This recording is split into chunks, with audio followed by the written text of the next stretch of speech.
Hello everyone, welcome back to my vlog. तो मैं आज के व्लॉग में बताने वाली हूँ कि एसएससी सीजीएल के लिए कितने घंटे पढ़ना चाहिए। ये बहुत सारा ऐसा कमेंट मेरे चैनल पे आया था।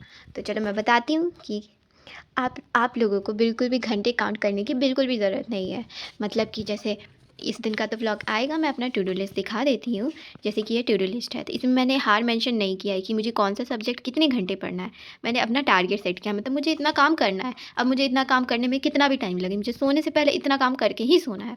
तो वैसे ही मैं आप लोगों को बताने वाली हूँ कि मतलब जितने घंटे हम हार काउंट करते हैं, वो काउंट करना हम छोड़ दें। काउंट करना हम छोड़ देते हैं ना, तब हमारे अंदर प्रोडक्टिविटी आती है।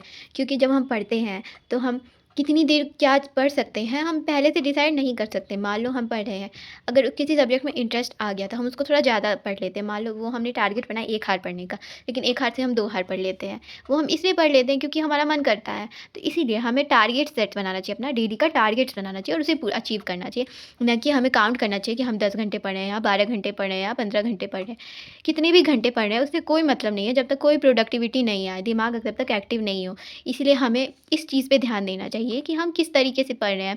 क्या हमने 2 घंटे में एकदम अपनी प्रोडक्टिविटी अच्छी रखी है? 2 घंटे में हमने जो पढ़ा है वो हमें अच्छे से समझ आया है? हमें इस तरीके से पढ़ना है। जैसे कि मैं अपना टू डू लिस्ट दिखाती हूँ। जैसे कि मेरा ये टू डू लिस्ट है, आप लोग देख सकते हो। इसमें देख सकते हो कि इसमें वोकैब है, ग्रामर है, पीवाईक्यू की प्रैक्टिस है। तो मुझे किस सब्जेक्ट में कितना टाइम लगेगा, ये मैं उस टाइम पे नहीं बता सकती। हाँ, मैं जैसे 1-1 घंटा मेरा है कि मुझे 1 घंटे देना है। थोड़ा-सा बढ़ गया टाइम तो कोई बात नहीं। लेकिन मैं घंटे कभी भी काउंट नहीं करती हूँ जब मैं पढ़ती हूँ। तो मैं अपने टारगेट्स को मुझे पूरा करना होता है, बस कितना भी टाइम लग जाए। उस पे मैं बिल्कुल भी नहीं देखती, मैं नहीं टाइमर लगा के पढ़ती हूँ। हाँ, काफ़ी लोग टाइमर लगा के पढ़ते हैं, वो बहुत अच्छी चीज़ है। उन्हें पता चलता है कि उनकी कितने हार्ड प्रोडक्टिविटी वाले के, वो अच्छी चीज़ है, वो बुरी चीज़ नहीं है। लेकिन आप पहले ही काउंट कर ले रहे हो हार्ड इतने घंटे पढ़ना है, वो गलत चीज़ है। देखो, कितने घंटे हम पढ़ते हैं वो इम्पॉर्टेंट नहीं है, इम्पॉर्टेंट ये है कि हम कितना पढ़ते हैं। अगर हमारी प्रोडक्टिविटी 2 घंटे में बहुत अच्छी है एज़ कम्पेयर टू 4 घंटे में, तो हम अच्छा पढ़ रहे हैं, हम बहुत अच्छा पढ़ रहे हैं। इस तरीके से हमें पढ़ना है। तो वही मैं बताने वाली थी आप लोगों को कि आप हार्ड काउंट मत करो, अपनी प्रोडक्टिविटी काउंट करो। आपने कितना कुछ किया। जैसे अब मैं आपने एज़ एग्ज़ाम्पल आपने इंग्लिश आज पढ़ा। इंग्लिश में आपने कितने वोकैब याद किए, आपने कितना ग्रामर पढ़ लिया, आपने कितना प्रैक्टिस कर लिया, ये इम्पॉर्टेंट है। ये इम्पॉर्टेंट नहीं है कि हमने कितने घंटे पढ़ा। ये बिल्कुल भी इम्पॉर्टेंट नहीं है। जब आप एक चीज़ में लग जाओगे ना, अपना खाना-पीना भी भूल जाओगे किसी चीज़ में लग करके, तो आपको घंटों का तो कुछ पता ही नहीं चलेगा। आपको अपना काम करना है, बस आपको अपना काम करना है, बस काम करना है, काम करना है, बस ये लगा रहेगा। इसीलिए इसीलिए ये ज़रूरी है कि आप इस पे फ़ोकस ज़्यादा करें कि आप कितना आप अपने टाइम को कितना प्रोडक्टिविटी लगा पाते हैं एज़ कम्पेयर टू आप कितने हार्ड पढ़ते हो। वो काउंट करना ज़रूरी नहीं है। जैसे कि मैं बता रही हूँ, जैसे हमने एक-एक टारगेट्स करके देखो, जैसे मेरे ये इस दिन के टारगेट्स हैं, तो मैंने इसे पूरा किया। अब देखो मैंने इसे कर लिया पूरा, तो मुझे अंदर से एक सुकून मिला। अब मान लो मैं घंटे गिन रही हूँ और मैं परसेंटेज बहुत ज़्यादा देर पढ़ लिया और इंग्लिश तो पढ़ा ही नहीं, तो फिर उस दिन की प्रोडक्टिविटी उतनी अच्छी नहीं आएगी। क्योंकि देखो, जब आप पढ़ते हो ना, तो आप एक चीज़ का और ध्यान रखा करो कि आप सब्जेक्ट को चेंज किया करो। मैं जैसे बताती हूँ। जैसे कि हम पढ़ते हैं ना, तो आप लोग जैसे सब्जेक्ट को चेंज कर कर के पढ़ा करो। जैसे कि क्या होता है कि हम जब एक चीज़ को बहुत ज़्यादा पढ़ने लग जाते हैं ना, तो एक टाइम आता है कि उस चीज़ में हमारा दिमाग इंटरेस्ट लेना बंद हो जाता है और फिर वो चीज़ हमें समझ आना बंद हो जाती है। फिर हम उस चीज़ को ज़बरदस्ती भी पढ़ लेना, तो भी नहीं वो समझ आएगा। इसलिए हमें क्या करना है कि हमें पढ़ना है और हमें स्विच करना है सब्जेक्ट। जैसे कि हमने 2 घंटे इंग्लिश पढ़ लिया, तो फिर स्विच करना है। फिर हमें क्या करना है, 2 घंटे जीके पढ़ना है। फिर हमने जीके पढ़ लिया, अब उससे ज़्यादा पढ़ेंगे ना, तो उस सब्जेक्ट में प्रोडक्टिविटी नहीं आएगी। तो उसके बाद हमें क्या करना है, फिर सब्जेक्ट चेंज कर लेना है, मैथ्स पढ़ लेना है। अगर आपको क्या लगता है कि मान लो आपका बहुत सारा मैथ्स का सिलेबस बचा है, आप ये 3 सब्जेक्ट को भी टाइम देना है, लेकिन मैथ्स को आपको ज़्यादा देना है, लेकिन प्रोडक्टिविटी नहीं आ रही। एक बार में आप बहुत ज़्यादा नहीं कर सकते, क्योंकि एक लेवल पे आके आप लोग को नहीं समझ आएगा कि कितना करना है। मान लो कि आपका बहुत सारा, मान लो 50% सिलेबस मैथ का बाकी है, लेकिन आपको पता है कि आप इतने टाइम में कर लोगे, लेकिन आपको थोड़ा ज़्यादा टाइम बाकी सब्जेक्ट से थोड़ा-सा ज़्यादा टाइम मैथ्स को देना पड़ेगा। तो अब क्या करना है, मैं एग्ज़ाम्पल बता रही हूँ कि कोई सब्जेक्ट आपको अब ज़्यादा पढ़ना है, तो उसकी प्रोडक्टिविटी कैसे निकालें। तो आप लोग ऐसे कर सकते हो कि पहले मान लो स्टार्टिंग के 2 घंटे मैथ्स पढ़ लिया, फिर उसके बाद इंग्लिश पढ़ लिया, फिर जीके पढ़ लिया, फिर रीज़निंग पढ़ लिया। बाकी सब्जेक्ट स्विच करते रहे, लेकिन उसमें मैथ नहीं लाए, क्योंकि फिर अब जब हम सब पढ़ते-पढ़ते जब हम दिमाग हमारा फिर से नॉर्मल मोड पे आ जाता है, तो फिर दोबारा से अगर हम मैथ पढ़ेंगे ना, मान लो दिन के स्टार्टिंग में पढ़ लिया, फिर दिन दिन भर में दूसरा सब्जेक्ट पढ़ा और शाम के टाइम भी दूसरा सब्जेक्ट पढ़ा, फिर रात में भी सब सब्जेक्ट, मान लो हमारा सारा टारगेट पूरा हो गया, अब फिर से हमें मैथ थोड़ा-सा और पढ़ना है, तब फिर हम उस टाइम पे अगर 1 या डेढ़ घंटे थोड़ा और पढ़ लेंगे ना, तो प्रोडक्टिविटी अच्छी आ जाएगी एज़ कम्पेयर टू हम स्टार्टिंग में बहुत ज़्यादा पढ़ लिए होंगे। ऐसे आप लोग को ट्राई कर सकते हैं। वैसे मैं काफ़ी बार ट्राई की हूँ कि ऐसे सब्जेक्ट चेंज चेंज करके हम जब पढ़ते हैं ना, तो ज़्यादा प्रोडक्टिविटी आती है। ज़्यादा प्रोडक्टिविटी आती है तो हम अच्छे से पढ़ पाते हैं। इसलिए थोड़ा-थोड़ा सब्जेक्ट चेंज करके ही पढ़ना चाहिए। जैसे ऐसे भी मेरे साथ होता है कि जीके में मैं जैसे पढ़ रही हूँ, तो मुझे हिस्ट्री का भी कंप्लीट करना है, पॉलिटी भी कंप्लीट करना है। लेकिन हिस्ट्री में ज़्यादा पढ़ लूँगी तो मुझे समझ नहीं आएगा, मैं एक ही लेक्चर देख सकती हूँ। तो ऐसे ही मैं एक पॉलिटी का देख लूँगी, हिस्ट्री में मैं एक से ज़्यादा देखूँगी तो फिर मैं बोर हो जाऊँगी, तो इसमें पॉलिटी भी साथ में एक देख लेती हूँ। ऐसे मेरे 2 भी कवर हो गए और इससे मैं बोर भी नहीं हुई। ऐसे क्या बोलते हैं, दिमाग हमारा ना काफ़ी बार बोर हो जाता है एक जैसी चीज़ देख-देख के। तो इसलिए स्विच करके पढ़ना चाहिए कि हमें भी इंटरेस्ट आए और हमारा प्रोडक्टिविटी बढ़े। क्योंकि जब हम एसएससी, सीजीएल का या फिर किसी भी गवर्नमेंट एग्ज़ाम का तैयारी करते हैं, तो हमें स्टे फ़ोकस होना है। हमें हमें नहीं पता हमें कितना टाइम लगेगा, हमें नहीं पता। हमें अच्छी एक स्ट्रैटेजी बनानी है और कंसिस्टेंसी रखनी है और फ़ोकस रखना है। बस ये 3 चीज़ रखेंगे ना तो बहुत ईज़ी हो जाएगा। और काफ़ी लोग बोल रहे थे कि रिवीज़न कैसे करना है, तो रिवीज़न कैसे करना है वो भी मैं बताऊँगी एक अलग से वीडियो में, वो मैं मैथ्स का बताऊँगी। और आपको थोड़े-थोड़े मतलब क्वेश्चंस भी बताते रहूँगी, कैसे परसेंटेज के कैसे-कैसे क्वेश्चंस आप लोग रिवाइज़ कर सकते हो। वो मैं अभी खुद कर लूँगी तो फिर मैं बता दूँगी। तो अभी मेरे 3 चैप्टर रिवाइज़ हुए हैं, percentage, ratio and problem on edges. अब प्रॉफिट लॉस में स्टार्ट करूँगी। तो इसके बाद मैं एक-एक करके अभी स्टार्टिंग में क्या होता है ना कि जब वो ट्रेन चलनी शुरू होती है ना, तो वो धीरे-धीरे स्पीड पकड़ती है। तो मेरे केस में भी यही है। जब मैं पढ़ना स्टार्ट करती हूँ ना, तो मेरा स्लो स्पीड, हाँ, मैं बहुत ज़्यादा टाइम मुझे देना पड़ता है स्टडी को, क्योंकि मेरी स्पीड बहुत स्लो है, कछुए जैसी स्लो है। तो धीरे-धीरे मुझे चीज़ें समझ आती है, प्रैक्टिस भी मैं करती हूँ, बहुत स्लो स्पीड है मेरी, धीरे-धीरे। लेकिन एक टाइम आता है, जैसे 2-3 चैप्टर हो गए, फिर दिमाग मेरा चलने लग जाता है, फिर थोड़ा स्पीड में होता है बाकी का चैप्टर, जितना मैंने 3 किया है ना, उतना में अगले बार में 6 हो जाता है। ऐसा आप लोगों के साथ भी होता होगा, आप लोग बताना अगर होता होगा तो। मेरे साथ तो होता है, जैसे धीरे-धीरे चलती है लेकिन बाद में स्पीड पकड़ लेती है ट्रेन। तो वैसे ही हमें अच्छे से पढ़ना है, अपनी प्रोडक्टिविटी को निकाल के लाना है कि हम कितनी अच्छे तरीके से पढ़ रहे हैं, हम कितनी क्वालिटी ऑफ स्टडी कर रहे हैं, हम कितने अच्छे से पढ़ रहे हैं। चीज़ों में प्रोडक्टिविटी लाना है, हम जो पढ़ रहे हैं हमें समझ आ रहा है कि नहीं आ रहा है, हम जो पढ़ रहे हैं उस चीज़ में हमें प्रोडक्टिविटी आ रही है कि नहीं आ रही है, ये चीज़ ज़्यादा इंपॉर्टेंट है एज़ कम्पेयर टू आप हार काउंट करो। काफ़ी लोग बोलते हैं आप कितने घंटे पढ़ते हो? ये इंपॉर्टेंट ही नहीं है कितने घंटे पढ़ते हो, ये क्या इंपॉर्टेंट हुआ? आप खुद ही सोचो कि कितने घंटे पढ़ते हो? कोई आपसे पूछता है क्या, कोई आप कितने घंटे सोते हो, या कोई पूछता है आप कितनी देर में खाते हो, कितना टाइम पास करते हो? ये सारी चीज़ें इंपॉर्टेंट नहीं है ना, मतलब बता रही हूँ, घंटे इंपॉर्टेंट नहीं है, आपकी प्रोडक्टिविटी इंपॉर्टेंट है। आप कितने भी घंटे पढ़ते हो, अगर आपका सिलेबस नहीं हो रहा है या फिर आपका आपका रिवाइज़ नहीं हो पा रहा है या फिर आप मॉक टेस्ट के लिए टाइम नहीं निकाले हो, तो फिर गड़बड़ा जाएगा ना चीज़ें। तो आपको हर चीज़ को टाइम देना है, इक्वल टाइम देना है। आप ऐसे मतलब ऐसे हार नहीं काउंट करें, लेकिन ऐसे दिमाग में कोई सब्जेक्ट पढ़ा करो तो हाँ, ये मैं 1.5 घंटे पढ़ूँगा, फिर मैं दूसरा सब्जेक्ट पढ़ूँगा। ऐसे काउंट किया करो दिमाग में, जैसे अभी एक सब्जेक्ट तो दे रहा हूँ, तो कितनी देर देना है वो फिक्स कर लो। मैं इतनी देर पढ़ूँगा, फिर मैं दूसरे सब्जेक्ट पढ़ूँगा। तो ऐसे काउंट किए करोगे ना तो अच्छा रहेगा। जैसे मैं भी यही करती हूँ कि मैं ये पढ़ ली तो फिर मैं अब ये पढ़ूँगी, मैं इतनी देर के बाद ये पढ़ूँगी। तो इसके बाद ये सारी चीज़ें बहुत ज़रूरी हो जाती है। तो आप लोग भी अच्छे से पढ़ते रहो और आप लोग भी बताना कि कैसी चल रही है आप लोगों की स्टडीज़, और कब होगा, आप लोगों को क्या लगता है कब होगा एसएससी, सीजीएल का एग्ज़ाम। सीएचएसएल का तो काफ़ी लेट होगा, सीएचएसएल का भी मैं इस बार दूँगी एग्ज़ाम। पिछली बार भी दी थी, तो दोनों में तो लगभग सेम ही स्कोर आया था। इस बार भी मैं, क्योंकि रिस्क नहीं लेना है मुझे मुझे सीजीएल की तैयारी कर रही हूँ, लेकिन मैं सीएचएसएल का भी दूँगी और 1-2 और मैं दूँगी, मैं सोच रही हूँ कि 1-2 और दूँगी। और आप लोग भी बताना कि सीजीएल का एग्ज़ाम कब होने वाला है, क्योंकि इतना कम टाइम है ना, पता है मैं सोच रही थी ना, आप लोग भी ऐसा सोच रहे होंगे कि ये काश एग्ज़ाम थोड़ा-सा लेट होता, क्योंकि अभी-अभी तो अक्टूबर में हुआ और अभी-अभी इतनी जल्दी हो रहा है। मतलब कि 10 महीने में ही एग्ज़ाम हो जा रहा है, इतनी जल्दी कैसे हो रहा है? तो मुझे भी ऐसा लगता है, मतलब कि इतनी जल्दी नहीं होना चाहिए, थोड़ा-सा तो लोड हो गया मेरे ऊपर भी।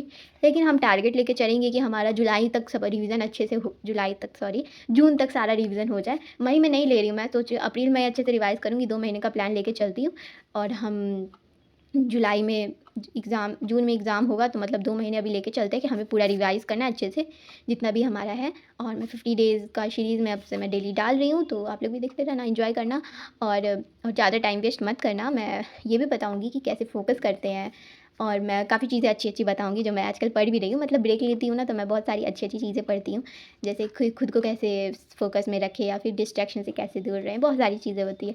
हमें अपनी लाइफ़ को अच्छी बनाना है ना, तो हमें अच्छी-अच्छी चीज़ों पे मूव करना पड़ेगा। जैसे कि हम जैसे टाइम वेस्ट करते हैं, जैसे सोशल मीडिया पे या फिर कहीं पे भी करते हैं टाइम वेस्ट, तो उस चीज़ को हमें प्रोडक्टिविटी लानी है ना, तो हमें अच्छे से करना पड़ेगा। और 1-2 चीज़ और है, जैसे आपका जैसे ये बनाने से क्या होता है ना कि अपने जो हमारा जो दिन है हम उसे कंट्रोल कर लेते हैं। इसको बनाने से ये फ़ायदा हुआ कि हम अपने दिन को कंट्रोल कर लिए। अगर मैं ये जिस दिन नहीं बनाती हूँ ना, तो उस दिन मेरी बहुत कम प्रोडक्टिविटी आती है। मैं बताती हूँ ना कि मैं 2 सब्जेक्ट से ज़्यादा नहीं पढ़ पाती उस दिन। लेकिन जिस दिन मैं ये बनाती हूँ, मैं ये नहीं बोल रही कि मैं इसको 100% कर लूँगी, लेकिन मैं 80-90% कर लेती हूँ। जहाँ तक मैंने ये लिखा है ना, मैं लास्ट में मैंने ऐसे सब्जेक्ट इसीलिए डाले हैं क्योंकि जो मेरा इंपॉर्टेंट काम है वो स्टार्टिंग में मेरा हो जाए, और फिर उसके बाद बाकी का चीज़ हो जाए। तो इसीलिए जब आप टू डू लिस्ट बनाते हो या फिर कुछ भी चेक लिस्ट बनाते हो, तो आप लोग जब जैसे बनाते हो ना, तो उससे प्रोडक्टिविटी इंक्रीज़ होती है। हमारे पूरे दिन में टारगेट रहता है, दिमाग में वो टू डू लिस्ट आपका घूमता रहेगा कि हाँ, हमें ये पूरा करना है। आप टाइम वेस्ट नहीं करोगे, आप बहुत कम टाइम वेस्ट करोगे अगर आप टू डू लिस्ट बनाते हो तो। जो लोग बनाते होंगे ना, उन्हें पता होगा कि जब हम बना लेते हैं ना, तो पूरे दिन में यही हमारे दिमाग में घूमता है, और जब ये दिमाग में ये चीज़ घूमती रहती है ना, तो हम इस चीज़ के लिए टाइम निकाल लेते हैं, बाकी टाइम वेस्ट नहीं करते हैं बाकी चीज़ों में। तो ऐसे ही, ठीक है? आप लोग भी दिन का टारगेट बनाया करो। टारगेट बनाने से ये होता है, देखो आप ये सोचो, अपने दिमाग को थोड़ा-सा ना डेवलप करने की कोशिश करते हैं हम। जैसे कि आप लोग सोचो कि हमारा टाइम वेस्ट होता है। जैसे हमारा टाइम वेस्ट होता है, तो हमारा टाइम किन-किन चीज़ों पे वेस्ट होता है? हमारा टाइम वेस्ट होता है सोशल मीडिया पे हो जाता है, हमारा टाइम वेस्ट हो जाता है बाकी की चीज़ों पे, बहुत सारी चीज़ ऐसी है जिस पे हमारा टाइम वेस्ट हो जाता है। लेकिन लेकिन आप सोचो कि जब आप पूरे दिन को आप प्लान कर लोगे, जब आप जब आप पूरे दिन को प्लान कर लोगे, मतलब कि आपका कंट्रोल आपके हाथ में है, मतलब आपका जो दिन है आपके हाथ में है कंट्रोल उस चीज़ का। मतलब कि आप ये सोचो, हम ये प्रेज़ेंट में ये सोचते हैं कि हमने पास्ट ख़राब कर दिया, हमने कल नहीं पढ़ा, हमने ख़राब कर दिया टाइम, हमने ख़राब कर दिया टाइम, हम ये सोचते हैं। लेकिन हम ये कभी नहीं सोचते कि हमारे हाथ में हमारा प्रेज़ेंट और फ्यूचर है। प्रेज़ेंट और फ्यूचर है, पास्ट तो चला गया ना, प्रेज़ेंट और फ्यूचर हमारे हाथ में है। तो हमें क्या करना है? हमें अपने प्रेज़ेंट या फ्यूचर को कंट्रोल में लाना है। कैसे हम कंट्रोल में लाएँगे? जैसे हम अपना टारगेट बनाएँगे। सोचो तुम ये सोचो ना, तुमने अपना फ्यूचर खुद लिख दिया। कैसे लिखा?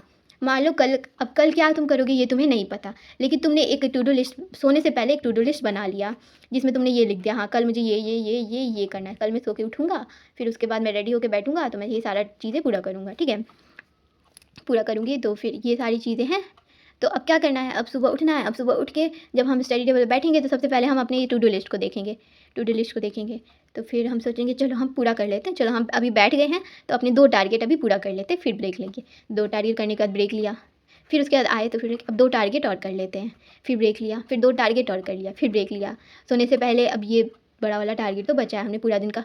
अरे इतना तो कर लिया है, अब ये करने में क्या है? ये भी हम कर ही लेते हैं। जब इतना सारा टारगेट पूरा किया है, तो ये टारगेट पूरा करने में क्या है? तो हमने इसे भी पूरा कर लिया। और जब नेक्स्ट सुबह आप इसको अपनी स्टिक करोगे ना वॉल पे, मैं स्टिक करती हूँ बेसिकली, मैं स्टिक इसलिए करती हूँ ना पुरानी टू डू लिस्ट को, क्योंकि उससे मुझे मोटिवेशन मिलता है कि मैंने इस दिन ये किया है, तो हाँ, आज का भी मैं टू डू लिस्ट पूरा करूँगी, इसलिए। आप डायरी में भी लिख सकते हो, काफ़ी लोग डायरी में लिखते हैं, तो वो भी बहुत अच्छा है।